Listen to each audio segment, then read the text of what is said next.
Electro magnetic induction in daily life. ആ chapter നമ്മൾ എന്ത് ചെയ്തിട്ടുണ്ട്? കംപ്ലീറ്റ് ചെയ്തിട്ടുണ്ട്. അപ്പോൾ അടുത്ത ജോലി എന്താണ്? ചാപ്റ്ററിൻ്റെ അവസാനം കിടക്കുന്ന ലെറ്റസ് അസസ് എന്ന ഭാഗത്തിലെ ചോദ്യങ്ങളും അതിൻ്റെ ഉത്തരങ്ങളുമാണ് നമ്മളിന്ന് ചെയ്യാനായിട്ട് പോകുന്നത്. അപ്പോൾ ഈ ചാപ്റ്ററിൻ്റെ ഈ ഒരു ക്ലാസ് കാണുന്നതിന് മുന്നേ ഉറപ്പായിട്ട് നിങ്ങൾ എന്ത് ചെയ്തിട്ടുണ്ടാവണം? ആ ചാപ്റ്റർ കംപ്ലീറ്റ് ആയിട്ട് പഠിച്ചിട്ട് വേണം ചോദ്യങ്ങൾ എപ്പോഴും വർക്കൗട്ട് ചെയ്യാനായിട്ട്. അല്ലാതെ വെറുതെ പഠിക്കാതെ ചോദ്യങ്ങൾ വർക്കൗട്ട് ചെയ്തതുകൊണ്ട് വലിയ ഗുണമൊന്നും ഉണ്ടാവത്തില്ല. സോ സമയം കളയുന്നില്ല, നമ്മൾ സ്റ്റാർട്ട് ചെയ്യാൻ പോവുകയാണ്. അപ്പോൾ അതിന് മുന്നേ ഒരു കാര്യം, നമ്മുടെ ടേം 2 എക്സാമിന് വേണ്ടിയുള്ള physics, chemistry, biology, history, geography ചാപ്റ്റേഴ്സൊക്കെ നമ്മൾ എന്ത് ചെയ്തിട്ടുണ്ട്? ഇതിനോടകം തന്നെ കംപ്ലീറ്റ് ചെയ്തിട്ടുണ്ട്. അപ്പോൾ എല്ലാ ക്ലാസ്സുകളും നിങ്ങൾ പരീക്ഷയ്ക്ക് മുന്നായി കാണുക. ഏതാണ്ട് നമ്മൾ ഡിസംബർ മാസം തുടങ്ങിയിട്ടില്ല, അതിന് മുന്നേ തന്നെ നമ്മൾ ഫുൾ ടോപ്പിക്ക് കംപ്ലീറ്റ് ചെയ്തു. അപ്പോൾ ഇനി റിവിഷൻ്റെ സമയമാണ്. മാക്സിമം റിവിഷൻസും പ്രീവിയസ് ഇയർ ചോദ്യങ്ങൾ അതുപോലെ മോഡൽ ചോദ്യങ്ങളും ഉള്ള ക്ലാസ്സുകളായിരിക്കും നമ്മൾ ഇനി അങ്ങോട്ട് അപ്ലോഡ് ചെയ്യാനായിട്ട് പോകുന്നത്. അപ്പോൾ നിങ്ങളെല്ലാവരും കൂടെ ഉണ്ടാകണം, സപ്പോർട്ട് ചെയ്യണം, സബ്സ്ക്രൈബ് ചെയ്യുക, ലൈക്ക് ചെയ്യുക, നിങ്ങളുടെ എല്ലാ കൂട്ടുകാർക്കും എന്ത് ചെയ്യുക, നിങ്ങൾ ഷെയർ ചെയ്ത് കൊടുക്കുക. അപ്പോൾ നല്ല രീതിയിൽ നമുക്ക് എന്ത് ചെയ്യാം, വരാൻ പോകുന്ന എക്സാമിനെ അറ്റൻഡ് ചെയ്യാം. അപ്പോൾ നോക്കാമല്ലോ. ഒന്നാമത്തെ ചോദ്യം, ഞാനൊരു ചെറുതായിട്ടാണ് ചോദ്യം കൊടുത്തിട്ടുള്ളത്. നിങ്ങൾ ടെക്സ്റ്റ് ബുക്കിന് വേണോ എന്ത് ചെയ്യാം, റെഫർ ചെയ്യാൻ വേണ്ടിയിട്ട് ഉപയോഗിക്കാം കേട്ടോ. സ്ഥലപരിമിതിയാണ് കാരണം എന്ന് പറയുന്നത്. അപ്പോൾ choose the correct answer from the bracket ആണ് ഒന്നാമത്തെ ചോദ്യം. What is the working principle of A generator? അപ്പോൾ നമ്മൾ ഈ ചാപ്റ്റർ ഫുള്ള് ആദ്യം മൊത്തം പഠിച്ച ജനറേറ്ററിനെ പറ്റിയാണ്. അതിൻ്റെ വർക്കിംഗ് പ്രിൻസിപ്പിൾ എന്താ? മോട്ടോർ പ്രിൻസിപ്പിൾ ആണോ? അല്ല. മ്യൂച്വൽ ഇൻഡക്ഷൻ ആണോ? അല്ല. പിന്നെ ഏതാണ്? ഇലക്ട്രോ മാഗ്നറ്റിക് ഇൻഡക്ഷനിൽ പ്രവർത്തിക്കുന്ന ഒരു ഉപകരണമാണ് ജനറേറ്റർ എന്ന് പറയുന്നത്. അടുത്ത്, what type of electricity is generated on the armature of A D C generator? നമ്മൾ അതിൻ്റെ സെയിം ടൈപ്പ് ചോദ്യം ചെയ്തു അല്ലേ.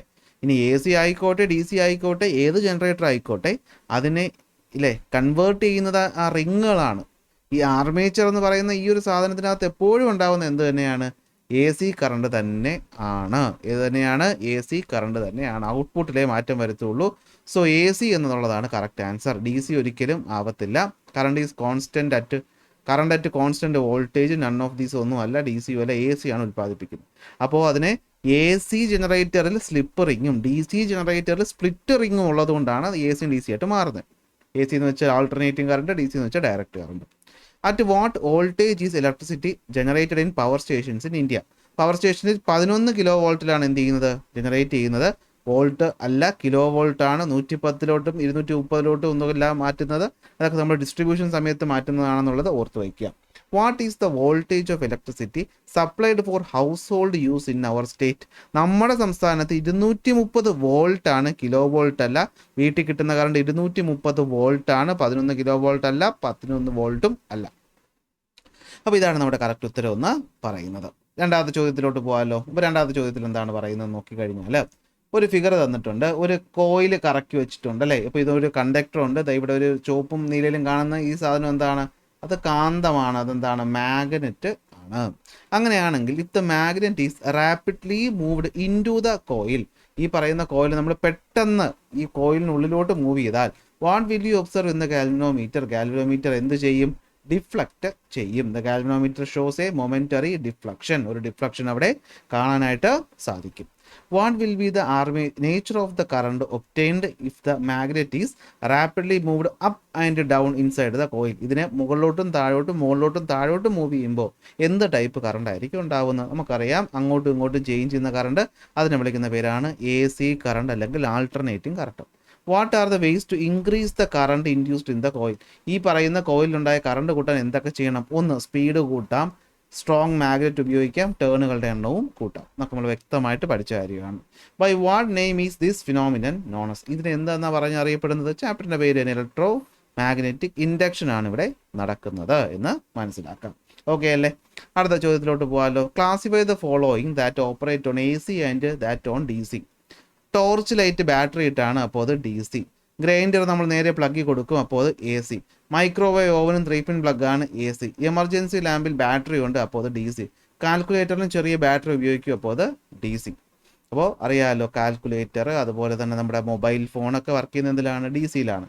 അപ്പോൾ നമ്മൾ കറണ്ട് കൊടുക്കൂലേ നിങ്ങൾ ചോദിച്ചാൽ, അപ്പോൾ എന്ത് പറ്റും? മൊബൈൽ ചാർജർ കറണ്ട് കൊടുക്കുമ്പോൾ എ സിയെ ആ ചാർജർ ഡി സി ആക്കി മാറ്റിയിട്ടാണ് ബാറ്ററി സ്റ്റോർ ചെയ്യുന്നത്. അപ്പോഴും മനസ്സിലാക്കാം, ബാറ്ററി വന്നാൽ അവിടെ ഉള്ള കറണ്ട് എന്ന് പറയുന്നത് ഏതായിരിക്കും? ഡി സി ആയിരിക്കും.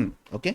അടുത്ത ചോദ്യം, ഒബ്സർവ് ദ ഫിഗർ. നോക്കിയപ്പോൾ തന്നെ നമുക്ക് കാണാൻ പറ്റും, രണ്ട് കാന്തങ്ങളുണ്ട്, അതുപോലെ ഒരു ആർമേച്ചറുണ്ട്, ഒരു സ്ലിപ്പ് റിംഗ് ഉണ്ട്, ബ്രഷ് ഉണ്ട്, വോൾട്ട് മീറ്റർ ഉണ്ട്. What device is shown in the figure? അപ്പോൾ ഇത് എന്ത് ഡിവൈസാണ് കാണിച്ചിരിക്കുന്നത്? ഇവിടെ നമുക്ക് സ്പ്ലിറ്ററിങ് വന്നെങ്കിൽ ചിലപ്പോൾ സംശയിക്കാം മോട്ടർ ആണോ ജനറേറ്റർ ആണോ എന്ന്. എന്തായാലും സ്ലിപ്പറിങ് ആയതുകൊണ്ട് സംശയമൊന്നും വേണ്ട, അതൊരു ഇലക്ട്രിക് ജനറേറ്റർ ആണ്, എടുത്തു പറഞ്ഞാൽ AC generator. What name the parts marked as X Y Z. X എന്ന് വെച്ച് കഴിഞ്ഞാൽ അപ്പോൾ അത് ഫീൽഡ് മാഗ്നറ്റ്, വൈ എന്ന് പറയുന്നത് ആർമേച്ചർ, ഇസഡ് എന്ന് പറയുന്നത് എന്താണ് സ്ലിപ്പറിങ് അല്ലേ, നടക്ക് വേറെ വെട്ടൊന്നുമില്ലല്ലോ, അപ്പോൾ സ്ലിപ്പറിങ്. അപ്പോൾ എക്സ് എന്ന് പറഞ്ഞാൽ ആർമേച്ചർ, എക്സ് എന്ന് പറഞ്ഞു കഴിഞ്ഞാൽ ആർമേച്ചർ കോയിലല്ല. ഓക്കെ, എക്സ് എന്ന് പറഞ്ഞാൽ ഇതൊരു മിസ്റ്റേക്കാണ് ഇവിടെ വന്നിട്ടുള്ളത്. അപ്പോൾ എക്സ് എന്ന് പറയുന്നത് എന്താണ് ഫീൽഡ് മാഗ്നറ്റ് ആണ്. ഇതാണ് ഫീൽഡ് മാഗ്നറ്റ്. നോട്ടിൽ ചെറിയ മിസ്റ്റേക്ക് ഒക്കെ വരും, ഞാൻ തിരുത്താം. വൈ എന്ന് പറയുന്നത് എന്താണ് ആർമേച്ചർ ആണ്. സെഡ് എന്ന് പറയുന്നത് എന്താണ് സ്ലിപ്പ് റിംഗ് ആണ്. ഇതാണ് സ്ലിപ്പ് റിംഗ് ആണ്. ഓക്കെ അല്ലേ. അടുത്ത which type of current is obtained in the external circuit. അപ്പോൾ ഇത് സ്ലിപ്പ് ആയതുകൊണ്ട് എക്സ്റ്റേണൽ സർക്യൂട്ടിൽ ഉണ്ടാകുന്നത് ഏത് കറണ്ടാണ് AC കറണ്ട് ആണ്. അതുകൊണ്ടല്ലേ AC ജനറേറ്റർ എന്ന് വിളിക്കുന്നത്. What is the working principle? The working principle is electromagnetic induction. Whenever the magnetic flux linked with a coil changes and EMF is induced into the coil. അപ്പോൾ ഇത് എത്ര മാർക്കെന്ന് അറിയാത്തതുകൊണ്ടാണ് ഞാൻ ഈ പേര് മാത്രം എഴുതിയത്. 2 മാർക്കിന് ചോദിച്ചാൽ ഡെഫിനിഷൻ കൂടെ എഴുതണം. 1 മാർക്കിനാണ് ചോദിക്കുന്നതെങ്കിൽ പേര് എഴുതിയാൽ മതി, മാർക്ക് കിട്ടും. അടുത്ത ചോദ്യം, 5ാമത്തെ ചോദ്യം. What are the problems faced while transmitting electricity over long distances using conducting wires? How can these be solved? അല്ലേ, എന്താണ് ട്രാൻസ്മിഷൻ ലോസ് ആണ് ഉണ്ടാകുന്നത്. ദൂരത്തേക്ക് നമ്മൾ കറണ്ട് കടത്തി വിടുമ്പോഴത്തേക്കും ഹീറ്റിൻ്റെ ഫോമിൽ എനർജി നഷ്ടപ്പെടുന്നു. അപ്പോൾ അത് നമ്മൾ സോൾവ് ചെയ്യാൻ വേണ്ടി എന്ത് ചെയ്യാൻ പറ്റും? നമ്മൾ സ്യൂട്ടബിൾ ആയ ഒരു മെറ്റീരിയൽ, ലോ റെസിസ്റ്റിവിറ്റി ഉള്ള അലുമിനിയം പോലത്തെ മെറ്റീരിയൽ ഉപയോഗിക്കുക, വോൾട്ടേജ് കൂട്ടിയിട്ട് കറണ്ട് കൊടുത്ത് കുറച്ച് പവർ കോൺസ്റ്റൻ്റ് ആക്കി വയ്ക്കുക. ഇത്രയേ ഉള്ളൂ സംഭവം. ഓക്കെ, അപ്പോൾ ഇതാണ് നമ്മുടെ 2 മാർഗങ്ങൾ എന്ന് പറയുന്നത്. 6ാമത്തെ ചോദ്യം. What is the red coloured wire? ഇതിൽ റെഡ് കളർ എന്ന് പറയുന്നത് എപ്പോഴും ലൈവ് വയർ അല്ലെങ്കിൽ നമ്മൾ ഫേസ് വയറിന് വേണ്ടിയിട്ടാണ് ചോപ്പ് ഉപയോഗിക്കുന്നത്. To which part of the appliance is the green coloured wire connected? To which part എന്നാണ് ചോദിച്ചിട്ടുള്ളത്. അപ്പോൾ ഞാൻ മുന്നേ പറഞ്ഞു തന്നില്ലേ, മെറ്റൽ പാർട്ടിലോട്ടായിരിക്കും നമ്മുടെ എർത്തിങ് കൊടുക്കുന്നത്. അപ്പോൾ എന്തായിരിക്കും ബോഡി ഓഫ് ദ അപ്ലയൻസിലായിരിക്കും കൊടുത്തിട്ടുള്ളത്, മെറ്റൽ ബോഡിയിൽ. What is the advantage of connecting a 3-pin plug into the appliance? എന്തുവാണ് 3-pin പ്ലഗ്? സേഫ്റ്റിക്ക് വേണ്ടിയിട്ടാണ്. ഇത് ഇലക്ട്രിക് ഷോക്കിനെ പ്രിവെൻറ്റ് ചെയ്യും. ഇത് നമ്മുടെ ഫ്യൂസിനെ ട്രിഗർ ചെയ്യും. കാരണം എന്ത് പറ്റും, എപ്പോഴെങ്കിലും ബോഡിയുമായിട്ട് ഫേസ് ലൈൻ ടച്ച് ചെയ്താൽ കറണ്ടിന് പെട്ടെന്ന് ഈ പറയുന്ന എർത്ത് ലൈൻ ലോ റെസിസ്റ്റൻസ് പാത്താണ്, വലിയ വയറാണ് അല്ലേ, വലിയ പ്ലഗ് ആണ്. അപ്പോൾ ഒരുപാട് കറണ്ടിന് വലിക്കും. അപ്പോൾ ഒരുപാട് കറണ്ട് വരുമ്പോൾ I കൂടും. അപ്പോൾ ഫ്യൂസിൽ I²RTയിലെ ഹീറ്റ് ഉണ്ടായിട്ട് നേരത്തെയുള്ള ഈ പറയുന്ന ഫ്യൂസ് വയർ കട്ടാവും. അടുത്ത നമുക്ക് connection proper ensuring correct connection എന്ന് വെച്ചാൽ നിങ്ങൾ ശ്രദ്ധിച്ചിട്ടുണ്ടോ, 3-pin പ്ലഗ് നമ്മൾ എടുത്താലേ ഈ എർത്ത് പിന്നിൻ്റെ നീളവും കൂടുതലാണ്, വണ്ണവും കൂടുതലാണ്, ബാക്കി 2 പിന്നും എന്താണ് ചെറുതാണ്. അതായത് നമ്മൾ സോക്കറ്റ് കൊടുക്കുമ്പോൾ ആദ്യം തന്നെ എർത്ത് ലൈനാണ് നമ്മൾ കണക്റ്റ് ആകുന്നത്.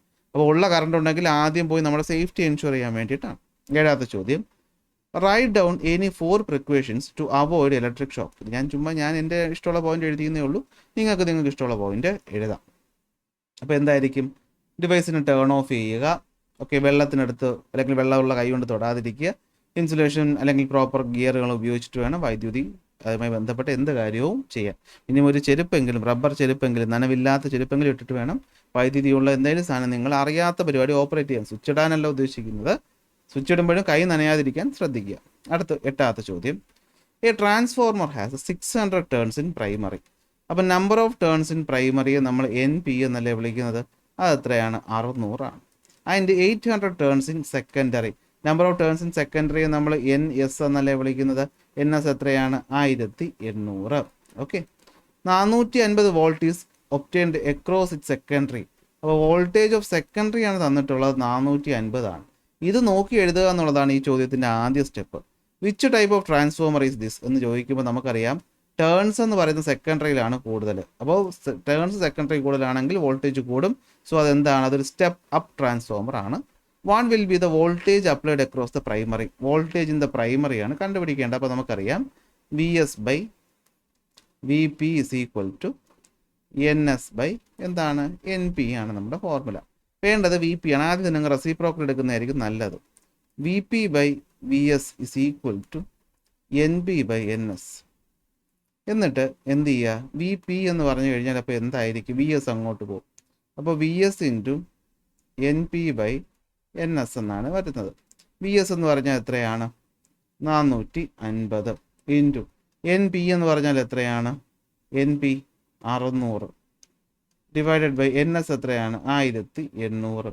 0 വെട്ടിപ്പോയി അല്ലേ. 450 ഇൻറ്റു 6/18 ചെയ്യുമ്പോൾ നമുക്ക് 150 വോൾട്ട് എന്ന് കിട്ടും. So voltage in the primary എന്ന് പറയുന്നത് 150. ഇതിനെ 450 കൂട്ടും. സോ അതൊരു സ്റ്റെപ്പ് അപ്പ് ട്രാൻസ്ഫോമർ ആണ്. നമുക്ക് ഒന്നുകൂടി എന്ത് ചെയ്യാൻ പറ്റും, കൺഫേം ചെയ്യാനായിട്ട് പറ്റും.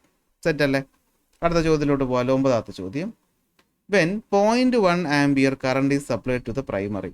അപ്പോൾ പ്രൈമറിയിലേക്ക് കൊടുത്ത കറണ്ട് എന്ന് പറയുന്നത് എത്രയാണ്, 0.1 ആംപിയർ ആണ് to the primary of a transformer. 1 ampere current is obtained in the secondary.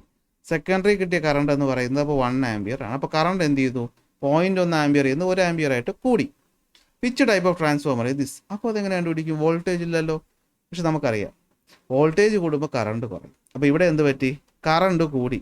അപ്പോൾ വോൾട്ടേജ് എന്ത് ചെയ്തിട്ടുണ്ടാവും, കുറഞ്ഞിട്ടുണ്ടാവും. അപ്പോൾ അത് എന്ത് ട്രാൻസ്ഫോമറാണ്, സ്റ്റെപ്പ് ഡൗൺ ട്രാൻസ്ഫോമറാണ്. അപ്പോൾ വോൾട്ടേജ് വരാതെ കറണ്ട് മാത്രം തന്നിട്ട് സ്റ്റെപ്പ് അപ്പ് ആണോ സ്റ്റെപ്പ് ഡൗൺ ആണോ എന്ന് ചോദിച്ചാൽ നിങ്ങൾ മനസ്സിലാക്കണം, കറണ്ട് എന്ന് പറയുന്ന വോൾട്ടേജിന് ഓപ്പോസിറ്റ് ആയിട്ട് മനസ്സിലാക്കുക. കറണ്ട് കൂടിയാൽ വോൾട്ടേജ് കുറയും, കറണ്ട് കുറഞ്ഞാൽ വോൾട്ടേജ് കൂടും. അപ്പോൾ ഇവിടെ കറണ്ട് കൂടി, അപ്പോൾ വോൾട്ടേജ് കുറഞ്ഞു. So step down transformer. If 1000 volt is supplied across the primary of this transformer, what will B it's power? അതായത് ഈ പറയുന്ന പ്രൈമറി വോൾട്ടേജ് എന്ന് പറയുന്നത് 1000 വോൾട്ട് ആണെങ്കിൽ അവിടുത്തെ പവർ എത്ര, പ്രൈമറിയിലെ പവർ എത്ര എന്നാണ് ചോദ്യം. പല രീതിയിൽ കണ്ടുപിടിക്കാം. ഏറ്റവും സിമ്പിൾ വഴി നമുക്കറിയാമല്ലോ, എന്താണ് പവർ എന്ന് വെച്ച് കഴിഞ്ഞാൽ വോൾട്ടേജ് ഇൻറ്റു കറണ്ടാണ്. അപ്പോൾ പ്രൈമറി ആയതുകൊണ്ട് V P into I P ആണ്. അപ്പോൾ പവർ എന്ന് വെച്ചാൽ വി പി നമുക്കറിയാം, എവിടെയാണ് തന്നിട്ടുണ്ട്, ഇപ്പോൾ കറണ്ടിൽ 1000 ആണെന്ന് തന്നില്ലേ, അതെ. ഇനി ഐ പി എന്ന് വെച്ചാൽ തന്നിട്ടുണ്ട്, എത്രയാണ്, 0.1 ആണ്, അതായത് 1/10 ആണ്. 0 വെട്ടിപ്പോവും. അപ്പോൾ പവർ എന്ന് പറയുന്നത് നമുക്ക് എത്ര കിട്ടും, 100 വാട്ട് എന്ന് കിട്ടും. സോ പ്രൈമറി പവർ എന്ന് പറയുന്നത് 100 വാട്ട്. അടുത്ത്, what will be the power in the secondary? Secondary power എന്ന് വെച്ച് കഴിഞ്ഞാൽ പവർ ഇൻ സെക്കൻഡറി. അപ്പോൾ എന്തായിരിക്കും ഇത്, voltage in secondary into current in the secondary. So P S എന്ന് വെച്ച് കഴിഞ്ഞാൽ എന്തായിരിക്കും, അപ്പോൾ വോൾട്ടേജ് ഇൻ സെക്കൻഡറി നമുക്ക് അറിയില്ല, കറണ്ട് ഇൻ സെക്കൻഡറി അറിയാം 1. അപ്പോൾ 3 അറിഞ്ഞുകൂടാത്താകുമ്പോൾ എങ്ങനെ ചെയ്യും എന്ന് ചോദിച്ചാൽ നമുക്കറിയാം, A transformer is an ideal transformer, then primary പവറും അതുപോലെ സെക്കൻഡറി പവറും എപ്പോഴും എന്തായിരിക്കും, തുല്യമായിരിക്കും. അപ്പോൾ പ്രൈമറി പവർ നമ്മൾ കണ്ടുപിടിച്ചല്ലോ, അപ്പോൾ അത് തന്നെ ആയിരിക്കുമല്ലോ സെക്കൻഡറി പവർ. അപ്പോൾ സെക്കൻഡറി പവർ എത്രയാണ്, 100 ആണ്. അപ്പോൾ സെക്കൻഡറി പവർ നമുക്ക് ഡയറക്റ്റ് ആയിട്ട് ഒരു ചോദ്യം ചെയ്യാതെ നമുക്ക് എന്ത് ചെയ്യാൻ പറ്റും, കണ്ടുപിടിക്കാനായിട്ട് പറ്റും. സോ ഫോർ ഐഡിയൽ ട്രാൻസ്ഫോമർ എഴുതണം, നിങ്ങൾ എഴുതണം, for a ideal transformer power in secondary and the power in primary are equal. So if the primary power is 100 watt, then secondary power will also be 100 watt എന്ന് കിട്ടും. അടുത്ത്, what will be the voltage induced in the secondary? Voltage കണ്ടുപിടിക്കണം. Primary നമുക്ക് power കിട്ടി, എത്രയാണ്, 100 ആണ്. Voltage in secondary നമുക്ക് അറിയില്ല, പക്ഷെ കറണ്ട് അറിയാം.